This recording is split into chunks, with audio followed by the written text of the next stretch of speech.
అదే RTV app వార్తల్ని క్షణాల్లో చదివే అవకాశం ఉంటుంది. ఒక న్యూస్ పేపర్, ఒక టెలివిజన్ ఛానల్ మీ చేతుల్లో ఎప్పుడూ ఉంటాయి. మనస్ఫూర్తిగా నేను అంగీకరిస్తున్నా.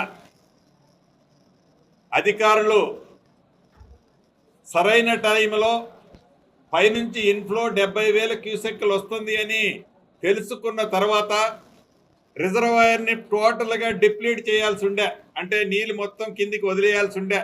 మూడు గేట్లు ఎత్తని కారణంగా, వరద సరిగా ఎస్ఎస్ చేసుకొని కారణంగా నష్టం. ఈనాడు దేశ సంపదలో ఇది నష్టం జరిగిన మాట వాస్తవం. ఏ రాష్ట్రమైనా ప్రత్యక్షంగా ఇప్పుడు అధికారులతో చూసి పరిశీలించా. నిన్న తుమ్మల నాగేశ్వరరావు గారు కూడా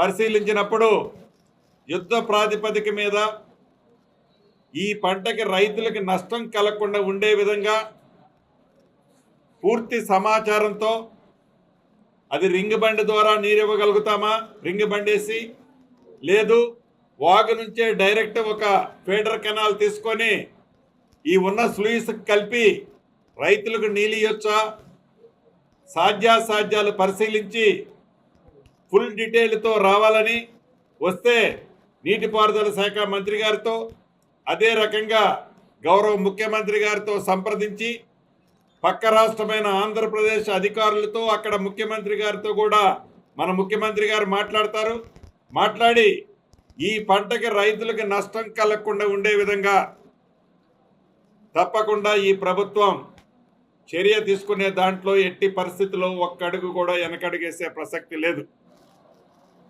ప్రాథమిక సమాచారాన్ని బట్టి కలెక్టర్ గారు నివేదికలు ఈ రోజుకు పూర్తయ్యాయి.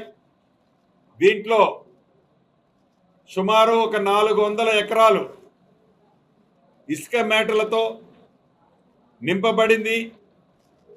అది రిమూవ్ చేయాల్సిన అవసరం ఉంది అనేది కలెక్టర్ గారు వారి కింద అధికారులు ఇచ్చిన సమాచారాన్ని బట్టి చెప్పారు. ఏదైతే ఈ 400 ఎకరాలకి తెలంగాణ రాష్ట్ర ప్రభుత్వం నుంచి ఎకరానికి 10,000 రూపాయల చొప్పున ఆ సిల్ట్ రిమూవ్ చేయడానికి రాష్ట్ర ప్రభుత్వం నుంచి శాంక్షన్ చేశాం.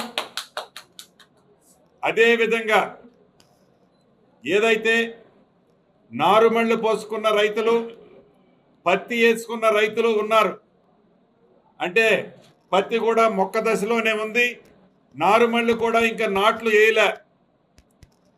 ఈ నారుమళ్ళకు సంబంధించిన విషయంలో కానీ, పత్తి వేసిన రైతులకు కానీ విత్తనాలు ఏవైతే ఉన్నాయో ప్రభుత్వం పక్షాన నాణ్యమైన విత్తనాలు ఉచితంగానే ఇవ్వటం జరుగుద్ది.